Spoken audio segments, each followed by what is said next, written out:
مغربی ممالک اسرائیل کی پشت پناہی کرنے لگے۔ امریکہ، کینیڈا سمیت تمام یورپی ممالک بشمول یوکرین نے اسرائیل کو مظلوم اور معصوم قرار دیتے ہوئے اپنے مکمل حمایت کا اعلان کر دیا۔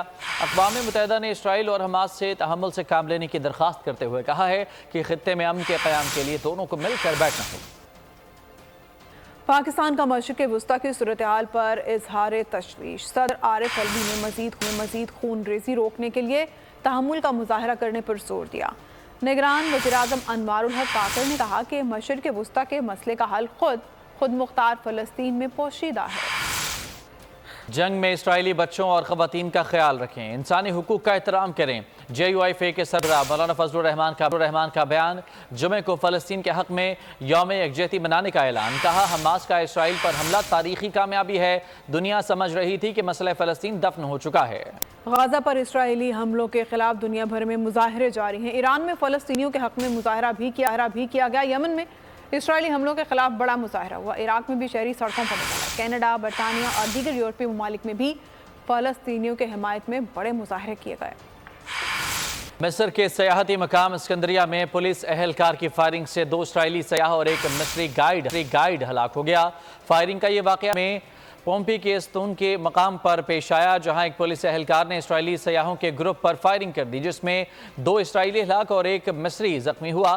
سیاحوں کو ہلاک کرنے والا پولیس افسر پولیس سیکٹری ہے اور اسکندریہ میں سیاحوں کی حفاظت کی ذمہ داری پر مامور ہے۔ 2 سیاحوں کی ہلاکت پر اسرائیل نے اپنے شہریوں کو فوری طور پر مصر سے نکل جانے کا حکم دیا ہے۔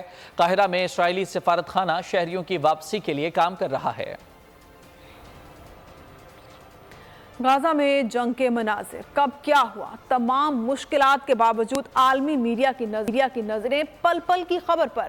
لائیو رپورٹنگ کے دوران الجزیرہ کی رپورٹر کے عقب میں اسرائیل کا میزائل حملہ آنکھ میں قید ہو گیا۔ تل ابیب ایئرپورٹ پر سخت خوف و ہراس، مسافر پناہ ڈھونڈتے رہے۔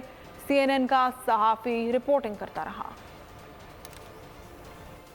بڑھتے ہیں اور کچھ عدالتی کارروائی کی خبریں شامل کرتے ہیں۔ سپریم کورٹ آج پریکٹس اینڈ پروسیجر کیس کی سماعت کرے گا۔ Chief justice of Pakistan justice Faez Isa کی سربراہی میں فل کورٹ بینچ کیس کی سماعت کرے گا۔ سپریم کورٹ بار کے صدر عابد زبیری اور دیگر درخواست گزار دلائل دیں گے۔ مسلم لیگ نون، قاف لیگ اور دیگر سیاسی جماعتوں کے وکلاء بھی اپنے دلائل دیں گے۔ اٹارنی جنرل منصور عثمان آوان دلائل میں حکومتی موقف پیش کریں گے۔ PTI کے دور میں جو جتنی بڑی گالیاں دیتا تھا اسے اتنی ہی بڑی وزارت ملتی تھی۔ جنہوں نے عوام کی خدمت کرنی تھی وہ سارا دن گالیاں دیتے رہے اور الزامات لگاتے رہے۔ مریم نواز کا ٹھوکر اسٹیج پر جلسے سے خطاب کہا، ہیلتھ کارڈ نواز شریف نے دیا تھا، آج ٹھیکیدار کوئی اور بنا ہوا ہے۔ نواز شریف کے استقبال کے لیے کارکنوں کو وارم اپ کرنے کا مشن۔ نون لیگ نے لاہور، اسلام آباد اور ساہیوال میں جلسے کیے۔ حالہ اور ساہیوال میں میٹنگز بھی ہوئیں۔ نواز شریف کے استقبال کے لیے گجرانوالہ کے پہلوانوں کو بھی مریم نواز پیغام پہنچا دیا گیا۔ قائد مسلم لیگ نواز شریف نے کہا ہے کہ عوام ملک کی ترقی اور خوشحالی میں رکاوٹ بننے والوں کو کبھی معاف نہیں کریں گے۔ لندن میں وفد سے گفتگو کرتے ہوئے انہوں نے کہا کہ عوام ووٹ کی طاقت سے ان کے مینڈیٹ کے خلاف جانے والوں کا احتساب کریں گے۔ ترقی کا سفر وہ ہوگا جہاں سے ختم کیا گیا تھا۔ انہوں نے کہا پاکستان کو معاشی میدان میں مستحکم کرنے کے لیے سب کو اپنا کردار ادا کرنا ہوگا۔ سابق گورنر محمد زبیر کہتے ہیں کہ سندھ میں آئندہ مسلم لیگ نون کی حکومت ہوگی۔ اس صوبے میں پیپلز پارٹی سے اتحاد کی ابھی کوئی بات زیر غور نہیں۔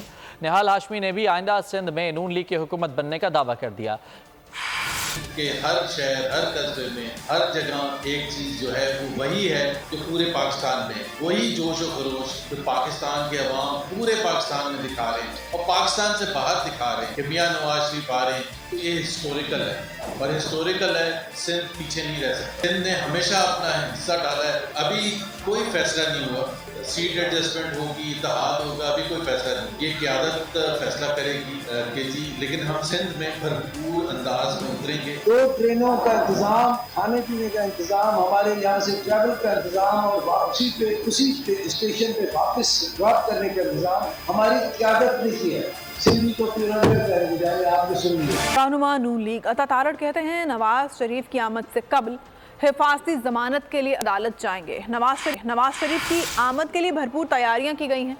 گجرانوالہ میں گفتگو کے دوران کہا، بلاول بھٹو کے مشیر انہیں صحیح معلومات دیا کریں۔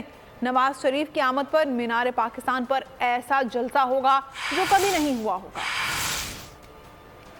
اچھی موبلائز اور ٹارگٹ سے بڑھ کے لوگ جو ہیں بڑھ چڑھ کے حصہ لے رہے ہیں۔ میرا خیال ہے بلاول صاحب کے مشیروں کو چاہیے ان کو ٹھیک انفارمیشن دیا کریں۔ میرا نہیں خیال کہ مینار پاکستان میں اتنا بڑا جلسہ کبھی ہوا ہوگا جتنا کس کو انشاءاللہ ہونے جا رہا ہے، جو تیاری کے حوالے سے یہ ایک تاریخی جلسہ ہوگا جو چشم فلک نے پہلے نہیں دیکھا ہوگا۔ خرم دستگیر صاحب یہاں پہ شوز کر رہے ہیں، میں نے یہاں پہ کنونشن کیا، میں پنڈی میں کنونشن کر رہا ہوں، خواجہ آصف صاحب کر رہے ہیں، شہباز شریف صاحب کر رہے ہیں، احسن اقبال صاحب اپنے حلقے میں سرگرم ہیں، وزراء سارے موجود ہیں، کوئی موقع سے کہیں نہیں گیا اور ہر ضلع میں ہر تحصیل پہ وارڈ لیول تک محنت ہو رہی ہے۔ امیر جماعت اسلامی سراج الحق نے کہا ہے کہ کل ہماری زندگی کا بہت اہم دن تھا۔ فلسطین کے عوام نے گریٹر اسرائیل کا خواب چکنا چور کر دیا۔ آج فلسطین میں جشن کا سماں ہے۔ جماعت اسلامی نے ہفتہ یکجہتی فلسطین کا اعلان کیا۔ ایک بیان میں انہوں نے کہا کہ حکومت کھل کر فلسطینیوں کی حمایت کا اعلان کرے۔ فلسطین کا پرچم اسلام کی سربلندی کا پرچم ہے۔ کا بل ادا کرنا مشکل، پانی کا بل ادا کرنا مشکل، گیس کا بل ادا کرنا مشکل، یہی حکومت کا کارنامہ ہے۔ انہوں نے آپ کے معیشت کو تباہ کیا۔ جماعت اسلامی نے طے کیا تھا کہ ہم دھرنا دیں گے اور 3 دن کے لیے دھرنا دیں گے۔ امیر جماعت اسلامی حافظ نعیم کہتے ہیں کہ جو بھی غاصب بنے گا اس کے خلاف جہاد کریں گے۔ کراچی میں عوام مہنگائی کی آگ میں جھلس رہے ہیں۔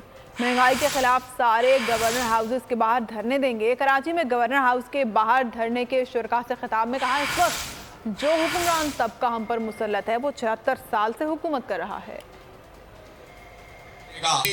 غاصب بنے گا اس کے خلاف مزاحمت بھی کی جائے گی، اس کے خلاف ایک طویل جدوجہد بھی کی جائے گی۔ پورے پاکستان میں اس وقت جو صورتحال ہے اس میں لوگ مہنگائی کی آگ میں وہ جلتے ہیں۔ چاروں صوبائی گورنر ہاؤسز پر دھرنے دیے گئے ہیں اور 2 ستمبر کو ایک تاریخی ہڑتال کی گئی جس میں پورے پاکستان نے شرکت کی۔ اور ایک اور داستان رقم ہوئی کہ جب مسلمانوں کا ملک ہو، جب حالات ایسے ہوں کہ جس میں آپ کو سیاسی مزاحمت کرنی ہو تو پرامن مزاحمت اور بےہم مزاحمت ہی راستہ نکالتی ہے اور پوری قوم کو ایک رخ دیتی ہے۔ جو حکمران طبقہ ہم پر مسلط ہے وہ حکمران طبقہ 76 سال سے حکمرانی کر رہا ہے۔ جمہوری حکمرانوں کی صورت میں بھی ہم پر مسلط ہوتا ہے۔ ہمارا جینا اور مرنا پاکستان میں ہے۔ یہ ملک دین کے نام پر بنا ہے، زبان کے نام پر نہیں۔ ہم کسی سے کم پاکستانی نہیں۔ خالد مقبول صدیقی کہتے ہیں کہ پاکستان بندوق کے زور پر نہیں، ووٹ کے ذریعے بنا۔ مذہب کے نام پر، دین کے نام پر، اسلام کے نام پر بنائے، دین کے نام پر بنائے، زبان کے نام پر نہیں۔ آپ اتنے ہی پاکستانی ہیں جتنے ہم ہیں۔ ہم کسی سے کم پاکستانی نہیں ہیں، نہ ہی ہم اپنے آپ کو اسلام کا اور پاکستان کا ٹھیکیدار سمجھتے ہیں۔ کفر کے فتووں سے ہم بات رکھتے ہیں اپنے آپ کو۔ ہم حب الوطنی کا سرٹیفکیٹ دینے والے لوگ نہیں ہیں۔ ہم سمجھتے ہیں آپ ہماری طرح ہی پاکستان کے وفادار اور برابر کے حقدار ہیں اور برابر کے وفادار ہیں۔ آسٹریلیا کا مڈل آرڈر ناکام۔ ورلڈ کپ میں انڈیا نے 6 وکٹوں سے شکست دے دی۔ بھارت نے 200 رنز کا ہدف 42ویں اوور میں حاصل کر لیا۔ وراٹ کوہلی کریز پر ٹک گئے اور 85 رنز بنائے۔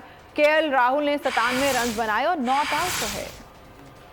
بڑے نام چھوٹے درشن، آسٹریلیا کو بھارت نے 6 وکٹوں سے ہرا دیا۔ کے ایل راہل نے 2 چھکے 8 چوکے لگائے، 97 رنز بنائے، میچ جتوا کر واپس آئے، مرد میدان قرار پائے۔ وراٹ کوہلی نے ٹاپ آرڈر کی ناکامی کے بعد جیت کی جانب پیش قدمی شروع کی تھی، انہوں نے 85 رنز بنائے۔ بھارت کا آغاز مایوس کن تھا، 2 رن پر 3 وکٹیں گر چکی تھی۔ اوپنر ایشان کشن، کپتان روہت شرما اور شراز بغیر کوئی رن بنائے پویلین لوٹ گئے۔ پہلی اننگز میں آسٹریلیا کی پوری ٹیم صرف 199 رنز بنا سکی۔ مچل اسٹارک نے ٹیم کو سہارا دینے کی کوشش کی لیکن 28 رنز ہی بنا پائے تھے کہ محمد سراج کے ہاتھوں بولڈ ہو گئے۔ اسٹارک سے پہلے مڈل آرڈر بری طرح ناکام ہوا۔ مانس 27، میکسویل 15، ایلیکس کیرے 0، کیمرون گرین 8 اور کمز 15 رنز پر آؤٹ ہوئے۔ ٹاپ آرڈر نے بہتر بیٹنگ کی تھی، ڈیوڈ وارنر نے 41 اور اسٹیون اسمتھ نے 46 رنز بنا کر اننگز آگے بڑھائی تھی۔ آسٹریلیا نے ٹاس جیت کر پہلے جارحانہ بیٹنگ کا فیصلہ کیا تھا۔ اور پاک بھارت میچ کے لیے مزید 14,000 ٹکٹ بھی فروخت ہو گئے۔ ویب سائٹ نے سولڈ آؤٹ کا بینر لگا دیا۔ ہارڈ ٹکٹ بیچنے والی ونڈوز بھی بند کر دی گئیں۔ کئی شائقین خالی ہاتھ بھارتی کرکٹ بورڈ کو کوستے ہوئے واپس چلے گئے۔ نگران وزیر اطلاعات بلوچستان جان اچکزئی نے ANP رہنما ایمل ولی کے بیان کی مذمت کر دی۔ کراچی میں پریس کانفرنس کے دوران کہا کہ اردو بولنے والے اس ملک کا اہم جز ہیں۔ اردو بولنے والوں کی ملک کے لیے خدمات ہیں۔ اردو بولنے والوں کو تارکین وطن سے جوڑنا زیادتی ہے۔ پہلے تو میں کھل کے ANP کے سربراہ کے اس بیان کی مذمت کرتا ہوں جنہوں نے غیر ملکی تارکین وطن کے اس پورے ایشو کو جو ہے وہ کراچی میں ہمارے خاص کمیونٹی کے ہمارے بھائیوں کے ساتھ جوڑا. کراچی کے اردو سپیکنگ پاکستان کی شہرک ہیں. انہوں نے پاکستان کو زندگی کے ہر شعبے میں ان کا کنٹریبیوشن ہے. ان کو تارکین وطن سے ملانا قابل مذمت ہے. اسٹیٹ کے لیول پہ یہ پالیسی ہے جس کو ہم کبھی بھی امینڈ نہیں کر سکتے اور کبھی بھی ہم کسی بھی فورس کو یہ اجازت نہیں دیں گے کہ تارکین وطن کے نام پہ پاکستان کے اندر ایتھنک بنیادوں پہ نفرت پھیلائی جائے اور اس طرح کی مذموم کوشش سے اپنے سیاسی کھدوکاٹ اور ووٹ کو بڑھانے کی ناکام کوشش کی جائے. یہ طے ہے کہ تارکین وطن کا جانا یہ ہماری ایک ریاستی پالیسی ہے اور اس پہ کوئی بھی پریشر جو ہے برداشت نہیں کیا. سندھ سے افغانوں کو نکالا جائے. قومی عوامی تحریک کے سربراہ ایاز پلیجو نے بھی مطالبہ کر دیا. حیدرآباد میں خطاب کرتے ہوئے کہا کہ دہشت گرد کی کوئی قومیت نہیں ہوتی, وہ صرف دہشت گرد ہوتا ہے. ایاز پلیجو بولے پیپلز پارٹی کی نام نہاد عوامی حمایت دھاندلی کی مرہون منت ہے. وفاقی نگران حکومت نے زبردست فیصلہ کیا ہے کہ الیگل امیگرنٹس کو ملک سے نکالو. الیگل امیگرنٹ افغان ہو, بھارتی ہو, ایرانی ہو, بنگالی ہو. قومی عوامی تحریک اور یہ لوگوں کا سمندر مطالبہ کرتا ہے کہ پاکستان کی معیشت کو بچانے کے لیے, پاکستان کے امن کو بچانے کے لیے الیگل امیگرنٹس کو پاکستان سے نکال باہر کیا جائے. جو کرپٹ ہے, یہ حکومت کس کی ہے 15 سال سے؟ سندھیوں کی. ہم تو اس کے خلاف لڑ رہے ہیں. جب الیکشن ہوتے ہیں تو باہر آپ پہرا دے رہے ہوتے ہیں اور اندر پیپلز پارٹی جھوٹے ٹھپے لگا رہی ہوتی ہے, دھاندلی کر رہی ہوتی ہے, ووٹوں کو خرید و فروخت کر رہی ہوتی ہے اور آپ باہر بندوق لے کے کھڑے ہوتے ہیں. ہم نہیں سمجھتے. امریکہ پاکستان میں مقیم غیر قانونی تارکین وطن کے خلاف کارروائی 1 نومبر سے شروع ہوگی. فی الحال ان کے خلاف کوئی کارروائی نہیں کی جا رہی. اس حوالے سے خبروں میں کوئی صداقت نہیں ہے.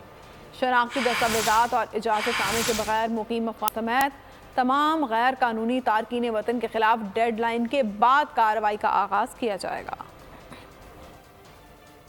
میئر کراچی بیرسٹر مرتضی وہاب کہتے ہیں کہ شہر میں کھیلوں اور مثبت سرگرمیوں کو فروغ دینے کے لیے کوشاں رہیں گے. کھیلوں کی سرگرمیاں نوجوانوں کے لیے ضروری ہیں. KPT گراؤنڈ پر گراس لگانے کی تقریب کا بھی اعلان کر دیا. مرتضی وہاب نے کماڑی میں اعظم سپورٹس کے درمیان فٹ بال ٹورنامنٹ کے فائنل میچ میں مہمان خصوصی کے طور پر شرکت کی. میئر نے فائنل میچ میں اچھی کارکردگی دکھانے والے کھلاڑیوں میں انعامات بھی تقسیم کیے. پاک فضائیہ کی بین الاقوامی فضائی مشق انڈس شیلڈ 2023 کا آغاز ہو گیا. پاک فضائیہ کی میزبانی میں مشق میں ترکیہ, سعودی عرب, قطر, متحدہ عرب امارات اور مصر کی فضائی افواج شامل ہیں. عمان, بحرین, آذربائیجان, انڈونیشیا, مراکش, ازبکستان, چین, ہنگری سمیت 14 افواج مشق میں شریک ہیں.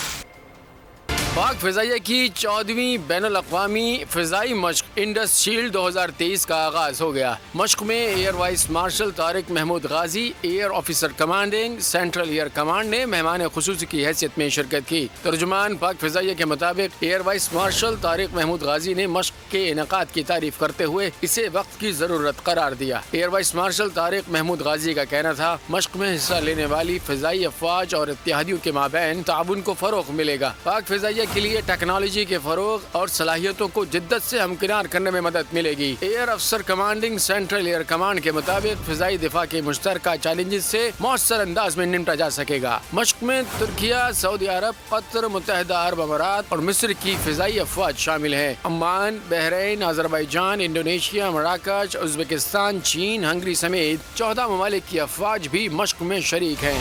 دنیا کے بلند ترین سرد صحرا سفارنگا میں جاری کولڈ ڈیزرٹ ریلی اختتام پذیر ہو گئی. ماہر ریسرز نے خوب گاڑیاں دوڑائیں.